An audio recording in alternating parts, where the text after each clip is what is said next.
Сәлем қадірлі көрермен, сізбен тілдеспек жоқ. Қазақстан жаңалықтарына тәуелсіз көзқарас және оның жүргізушісі мен журналист Әсем Жәпішева. Кеше 23 қаңтар күні Ресейдің бірнеше қаласында оппозиция өкілі Навальныйдың жақтастары наразылыққа шықты. Түс ауа басталады дегенмен ертесімен шыққан қалалар бар. Наразыларға үскірік аяз бен полиция қақтығысы кедергі емес сияқты. Олар ұрылар, алаяқтар, бостандық деп ұраңдатып, адамдарды ұстап әкетіп жатқан жасаққа мейлінше қарсылық көрсетті. Бұқаралық ақпарат құралдарының дерегінше ұсталғандар саны 3000 адамнан кем емес. Ал Навальныйды бірнеше күн бұрын Германиядан келе сала 30 күнге қамады. Түрмеде отқанда шыққан Путиннің зәулім сарайы зерттеуін 76 миллионнан астам адам көрген. Митинг қарсаңында оның бірқатар жақтасы ұсталды. Бүгінгі шығарылымда Ресейде не болғаны және оның Қазақстанға қандай әсері болуы мүмкін екендігі туралы сөз қозғайтын боламыз. Бірақ бастамас бұрын әдеттегідей сізден осы каналға жазылып, видеоға лайк басып, бөлісіп, міндетті түрде пікір қалдыруыңызды сұраймын. Рахмет, кеттік. Сонымен кеше Ресейде үлкен бас көтеру болды. ОВД инфоның хабарлауынша Навальныйдың жақтастары Ресейдің 100-ден аса қалаларында наразылыққа шыққан.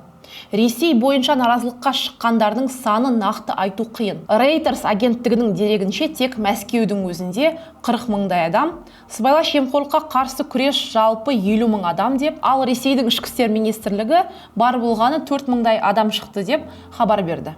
Ал Санкт-Петербургте шыққандар саны 35 мың адам шамасында. Бұдан басқа қалаларда мыңдаған адамдардың қарасы көрінді. Көптеген бұқаралық ақпарат құралдарының байқауынша бұл наразылықтың басты екі символы бар. Бірі әжетхана тазалайтын ысқыш. Мұны Навальныйдың зерттеуін көргендер түсінген болар. Ал көрмегендер болса Путиннің сарайындағы әжетхана ысқышы 700 еуро тұрады екен. Ашынған халықты бұл күйдірсе керек. Келесі бір символы қар. Я қарапайым қар. Наразылар қармен полицияға одан қалды автозактарды атты. Бұл митинг осы екі символмен есте қалары сөзсіз. Бұл митингке мемлекет рұқсаты болмаса да көптеген жыл ішіндегі ең ірі наразылық акциясы өтті. Кемінде 3000-дай адам ұсталды. Бұл Ресей тарихындағы рекорд. Қызығы, наразыларға үскірік аязда, полицияның қарсылығы да кедергі болмады. Мысалы, Якутск тұрғындары -50 градуста, Омбыда -28 градус, Екатеринбургте -34 градус суыққа қарамастан ереуілдетті. Журналистер кешегі жиынды 2017 жылдан бергі ең ірі наразылық акциясы деп атады. Алғашқы демонстрациялар Қиыр Шығыс пен Сібірде өтті. Кейін ірі қалаларда жалғасты. Әдетте билікке наразылық жиындарына адам көп жиналатын Мәскеудегі Пушкин алаңында өтті. Арнайы киім киіп, резеңке шоқпар ұстаған полицейлер наразыларды күшпен таратуға тырысты. Наразылық қарсаңында полиция Навальныйдың жақтастарын ұстап, әлеуметтік медиа платформаларында рұқсат етілмеген митингке шақырған адамдарға айыппұл салынады деп ескерту жасады. Десе де, белсенділер биліктің көшеге шықпа деген ескертуін елемеуге шақырды. Жалпы Ресейде де Қазақстандағы секілді оқиғалар болды. Мысалы, митинг қарсаңында белсенділердің ұсталып, оларды бірнеше тәулікке қамау бізде таңсық нәрсе емес. Митинг басталардан бірнеше күн бұрын басталған Ресей билігінің қысымына Навальный штабының бірнеше координаторы ілікті. Десе де, бұдан наразылардың саны азаймады. Керісінше көбейді. Митинг кезінде көптеген адам жапа шекті. Мысалы, Медуза медиасының арнайы тілшісін жасақтағы біреу сойылмен ұрған.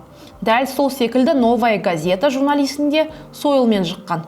Бұдан бөлек электрошокер қолданып, резеңке шоқпармен де аяусыз ұрған жағдайлар кездеседі екен. Кейін наразылар Навальный қамалған тергеу изоляторына қарай беттеді. Ол жақта да адамдарды аяусыз ұстап, әкетіп соққыға жықты. Осы жерде наразылар тарай бастады. Навальный жақтастарының бұл наразылығы Ресейде қыркүйекте өтуі керек парламент сайлауына үлкен сын болайын деп тұр. Правозащита открытки ұйымының адвокаты Сергей Бадамшиннің ойынша енді билік кек алады. Бүгін болған жағдайға қарап биліктің кек алатыны сөзсіз. Және бұл кегі үлкен ауқымды қамтуы мүмкін, дейді ол. Расында ұсталғандарға қылмыстық іс қозғалып жатыр. Тәртіп сақшыларына күш қолданды. Тәртіпсіздікке, мүлікке қасақана зиян келтіру мен бұзақылыққа шақырды деген желеумен көптеген адам іске алынды. Жемқорлықпен күрес қорының үйлестірушісі Леонид Волков «Настоящее время» арнасына берген сұхбатында былай деді: Кремль наразылықтың алдын алмақ болған жанталас үстіне өзін-өзі аяғынан атты. 20 қаңтардағы демонстрация бірде нәтиже бермеуі мүмкін. Бірақ Алексей Навальныйды босатуды талап етеміз және мұндай акциялар қайта-қайта өткізіле береді деді. Навальный жақтастары келесі аптада тағы да наразылыққа шықпақ. Волковтың айтуынша аймақтағы координаторлары басым көпшілігі қамауда және сол себепті келесі митингілерді өткізу 1000 есе қиын болуы мүмкін. Мұндай сарындағы наразылықты мемлекеттік арналар мен медиалар мың құбылтып береді. Олар әдетте адамдардың бірігіп, әділет үшін күресін емес, олардың әлсіз тұсын көрсетуге әуес. Дәл сондай жағдай кешеде орын алды. Ресейдің мемлекеттік арналары митингіге шыққан бұзақы жасөспірім балалар туралы айта берді. Алысқа кетіп не керек, өзіміздің елдегі Қазақпарат агенттігі мынандай сарында жаңалық таратты. Өз халқына қарсы шыққан полицейлердің 40 жараланғаны маңызды ма, әлде бейбіт демонстранттарды аяусыз соққыға жығып, 3000-дай адамның ұсталғаны ма? Ресейдегі митинг мен біздегі соңғы митинг салыстыруға келмейді. Бізде 200-300-дей ғана адам шығып, оның бәрін полиция тез арада қоршап алып тұратыны белгілі. Ал Ресей адам көп шыққан сайын биліктің бәрібір қорқатынын көрсетеді. Мыңдаған адам бірігіп полиция жасағын қоршап алған мұна көрініс көп біріксе полицияның шамасы жетпейтініне дәлел. Ресейде болып жатқан оқиғаларды не үшін айтып отырсың деуіңіз мүмкін. Ресейдің біздің елге ықпалы барын айтпасам да белгілі. Себебі бұл елмен ортақ нәрсеміз көп. Экономикамыз бір-біріне тәуелді. Кешегі митинг әлемді елеңдетті. Енді Еуропа одағындағы елдер Ресейге санкция жариялауы мүмкін. Ал оның Қазақстанға да белгілі бір деңгейде әсері барын білдіреді.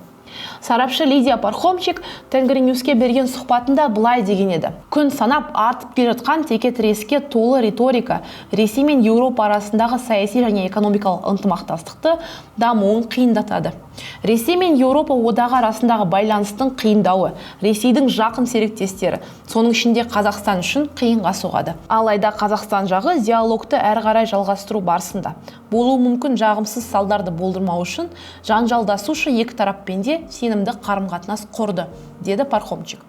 Ал Ресейдегі наразылық акциялары мен митингілер осымен аяқталған жоқ, келесі демалыс күндері жалғасады. Бүгінге осы. Әдеттегідей каналдың дамуы мен видеолардың шығуын қолдаймын деушілерге осы видеоның сипаттамасында немесе мына жерде көрсетілген Каспи шотқа қандай да сома аударыласыздар. Видеолардың әрі қарай шығуына әр тиын үлкен көмек. Міндетті түрде видеоның астына пікіріңізді қалдырып, каналға жазылып лайк басыңыздар. Сіздермен болған Әсем Жәпішева, амандықта көріскенше сау болыңыздар.